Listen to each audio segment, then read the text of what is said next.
भगवान की लाठी। क्या सोच रही हो माँ, किस चिंता में हो? मृणाल ने अपनी परेशान माँ को देख पूछा।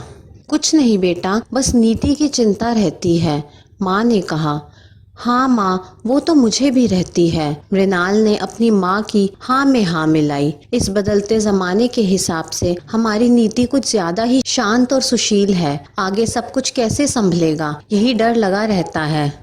और ये बात करके हमेशा की तरह मृणाल और माँ गहरी सोच में डूब गए। वैसे तो नीति हजारों में एक थी, सुंदर, संस्कारी और हर काम में अव्वल रहने वाली। इस सुंदर प्रतिभावान नीति की यदि कुछ कमजोरी थी तो वो थी उसका सीधा सरल स्वभाव, जिसके चलते उसे कई बार दुखी भी होना पड़ता था। किसी दोस्त से लड़ाई हो जाए या किसी गलत बात का आरोप, कभी अपनी बात को खुलकर नहीं कह पाती थी। वो चुप रह जाती और अंदर ही अंदर परेशान होती रहती।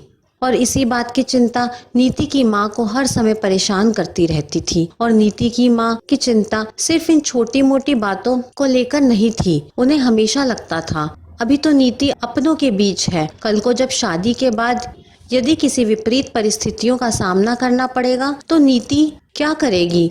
कहीं नीति की ये कमजोरी उसकी सबसे बड़ी दुश्मन ना बन जाए। पर कैसे वो नीति के स्वभाव को बदले, ये रास्ता उन्हें समझ नहीं आता था। समय बीतता गया।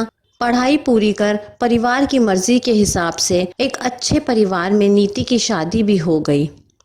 अपने शांत स्वभाव के कारण नए परिवार में जगह बनाना नीति के लिए उतना आसान नहीं था। शुरुआती कुछ दिनों तक तो सब ठीक रहा, पर कुछ दिनों बाद ही नीति की सास ने नीति के सीधे स्वभाव का फायदा उठाना शुरू कर दिया। बिना बात नीति को ताना मारना और उसे नीचा दिखाना उनका मनपसंद काम बनता जा रहा था।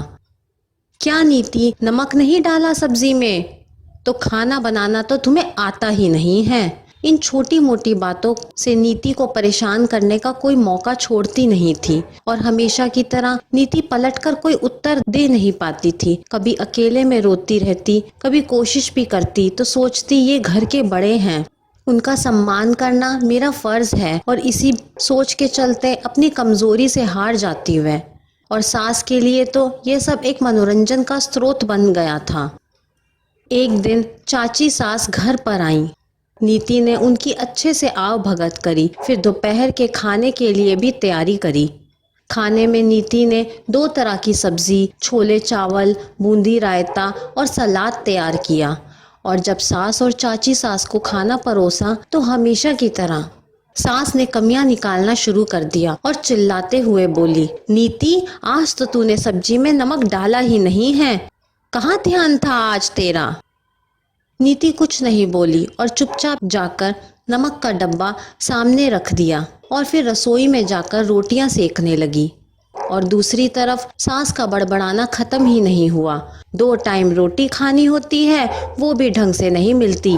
ए बहू, खाना नहीं बनाना आता तो बता दे, मैं खुद बना लिया करूंगी, सास ने माथे की त्योरी चढ़ाते हुए बोला। नीति ने चुपचाप बातें सुन ली। हालांकि नीति बहुत अच्छा खाना बनाती थी। नमक ना कम होने के बावजूद भी सास हर समय सब्जी में नमक कम ही बताती, जबकि घर के हर सदस्य को सब्जी में नमक की मात्रा सही लगती थी। शायद बहू के मायके में नमक नहीं मिलता, सास ने चाची सास से कहा और हंसने लगी। सास की बातें सुनकर रोती हुई नीति कमरे में जा पहुंची। दिन रात इन तानों से घुटन बढ़ती ही जा रही थी। कोशिश कर रही थी अपनी कमजोरी से लड़ने की। इतने दिनों तक तो सहन किया, पर आज अपने मायके के बारे में बुरा सुनकर उसे बहुत दुख हुआ।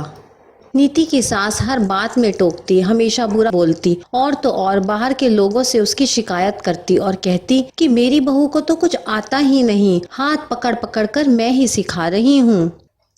ऐसा करते अब रोज सास की सब्जी में नमक की मात्रा बढ़ती गई। इस आदत के चलते उनको ब्लड प्रेशर की समस्या हो गई और फिर एक दिन पैरालिसिस की मरीज होकर वो बिस्तर पर पड़ गईं। उन्होंने जो किया उनके कर्म थे और उसका फल वो यहीं धरती पर भोग रही हैं। ये कहानी आपको कैसी लगी मुझे कमेंट करके ज़रूर बताइए। कहानी पसंद आई हो तो लाइक, शेयर और चैनल को सब्सक्राइब करना ना भूलें। कहानी सुनने के लिए आपका बहुत बहुत धन्यवाद।